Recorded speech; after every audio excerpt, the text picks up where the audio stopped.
Aujourd'hui je tourne une vidéo que je remets depuis un certain temps. Et bien sûr par la grâce de Dieu, et par la puissance de Dieu, partager mon témoignage. J'ai grandi dans l'église, avec ma famille depuis que je suis une petite fille.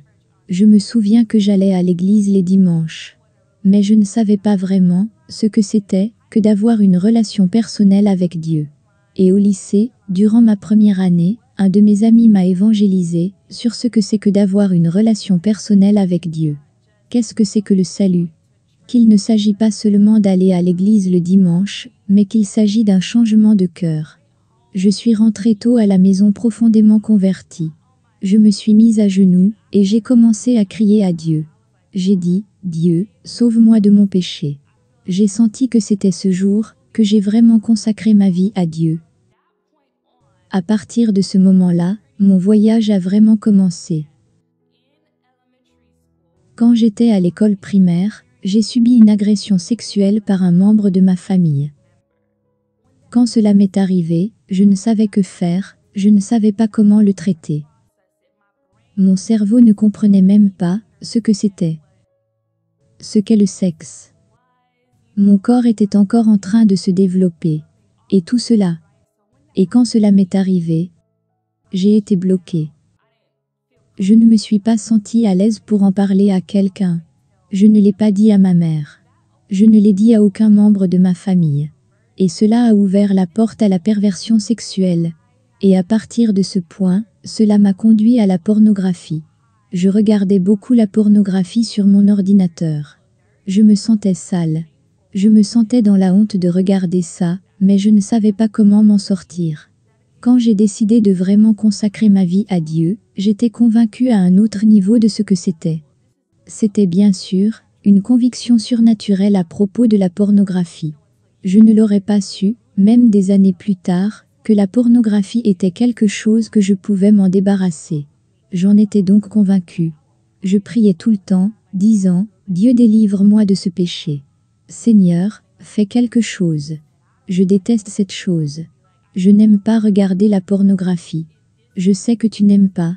Je sais que cela te déplaît de me voir faire ça. Mais je ne sais pas comment y faire face. Donc c'était le cri de mon cœur. Donc ce qui s'est passé est que j'ai postulé pour cette incroyable bourse d'études, la bourse d'études, le portail du millénium.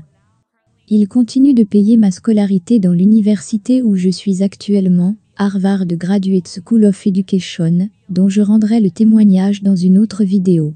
Donc je voulais approfondir ma relation avec Dieu, qui ouvrait des portes incroyables pour ma vie.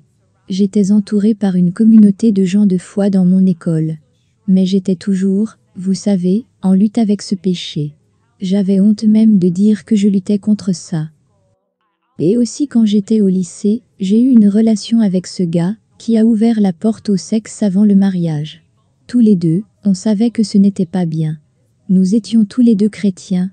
À ce point, nous avions une relation proche l'un avec l'autre, et j'avais développé un attachement d'âme pour lui.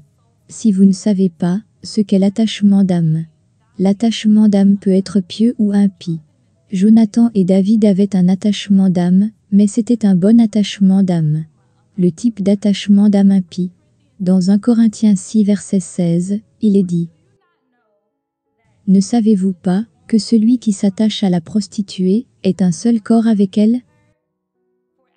Car, est-il dit, les deux deviendront une seule chair. Même si vous avez des relations sexuelles avec une prostituée, même si vous n'êtes pas marié, vous devenez un avec cette personne. Cela nous montre à quel point le sexe est si puissant. Et le verset, les deux deviendront une seule chair, dont la Bible parle, que le mari et la femme deviennent une seule chair. Et donc j'avais un attachement d'âme impie avec ce gars. Puis j'ai déménagé pour l'université, et nous avons fini par casser la relation, parce que c'était impie. Nous voulions chercher Dieu, marcher dans la pureté. Donc quand cela s'est produit, oh mon Dieu, ma première année d'université était comme la plus dure, horrible, part de ma vie, de la saison de ma vie. Tout d'abord, toutes ces choses de mon passé sont revenues à la surface. De mon plus petit problème, celui de la virginité sexuelle, et mon esprit et mon corps qui étaient en conflit l'un avec l'autre. Je voulais marcher dans la sanctification, mais mon passé me tirait en arrière.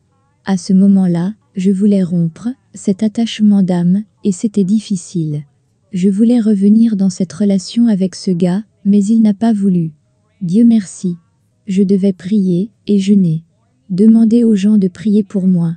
Être transparente dans ma conversation, avec les gens que Dieu a placés tout autour de moi. J'avais un attachement d'âme tellement profond avec ce gars. J'étais aussi toujours en lutte avec la pornographie. Ce n'est que lorsque j'ai rencontré une de mes amies proches, je ne dirai pas son nom, que j'ai vraiment commencé mon voyage de guérison. Elle a décidé de m'enseigner sur comment être une disciple. Elle a décidé de s'asseoir avec moi, chaque semaine, aller dans la Bible avec moi, m'écouter parler. Nous avons eu de longues conversations.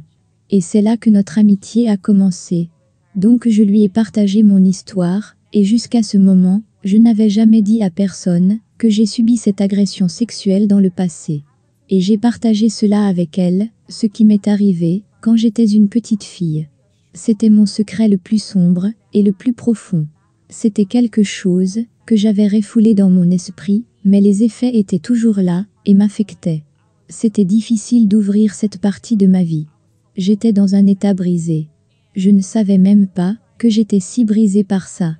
Et m'asseoir et penser à ce qui s'est passé, vous savez, ramener tout cela à Dieu, était nécessaire pour que la vraie guérison se produise.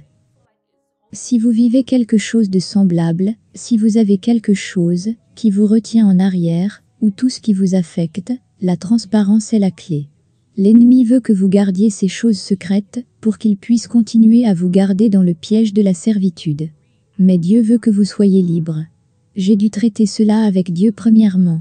Deuxièmement, à cette période où j'étais dans mes années d'université, j'ai finalement dit à ma mère et à ma grand-mère sur ce qui s'était passé quand j'étais une petite fille. Dieu m'a aidé à faire ça.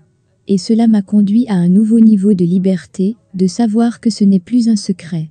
J'ai commencé à partager mon témoignage avec ma communauté à l'église.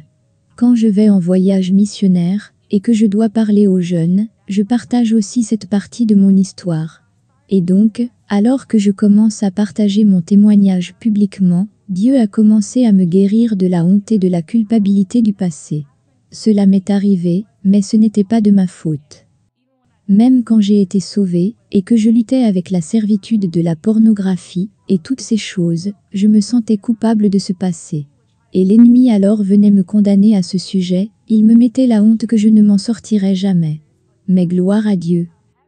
Sur le chemin de l'apprentissage de la conviction, de celui de la repentance, et de celui de se relever, j'ai commencé à aller en thérapie. Je ne vais pas dire que je suis complètement et parfaitement guérie. Vous savez, je crois que la guérison est un processus.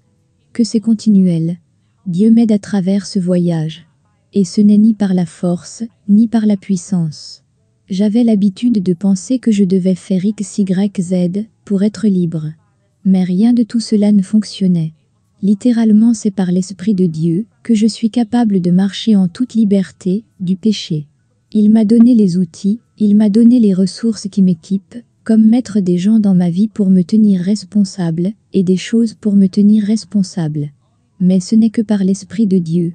C'est seulement par le renouvellement de votre intelligence, avec la parole de Dieu, que vous pouvez vraiment vaincre et surmonter des choses, des forteresses, etc. Pour toute personne là-bas, qui serait en lutte avec la perversion sexuelle, la luxure, la pornographie, je vous dirais premièrement de confesser vos péchés à Dieu. Confessez aussi aux personnes les plus proches de vous, qui sont chrétiennes bien sûr. Je sais qu'il y a des gens qui vont dire que la pornographie n'est pas un péché, que la masturbation n'est pas mauvaise, qu'il n'y a rien de mal à tout ça. Mais regardez dans votre Bible. Faites vos recherches. Donc confessez-vous à Dieu, confessez aux gens autour de vous. Ayez un partenaire responsable. Et je pense que la seule chose qui a renforcé mes victoires dans ce domaine est de savoir ce que je peux et ce que je ne peux pas gérer. Mes déclencheurs. Ce que je peux et ne peux pas faire. Comme par exemple, quel type de musique j'écoute. Vais-je écouter de la musique qui va parler de sexe? Qui parle de faire ceci avec ce gars de cette façon-ci? De faire ceci avec cette fille de cette façon-là? Eh bien cela ne va pas m'aider à marcher dans la pureté. Donc je n'écoute pas. J'essaie de rester en dehors de la musique qui attise cette partie de ma vie. Je ne vais pas prétendre que je suis parfaite, ce n'est pas le cas, mais cela m'aide à ne pas regarder certaines émissions. Les émissions de nos jours, c'est le sexe sur chaque scène. Donc je ne peux pas regarder certaines émissions. Ça a été dur, mais c'est beaucoup. Cela conduit à garder ton cœur. Voici donc un bref résumé de mon témoignage. Je ne peux pas aller dans le détail de toutes les choses que Dieu a fait pour moi, mais c'est juste une vue d'ensemble. Merci beaucoup d'avoir regardé. Dieu vous bénisse.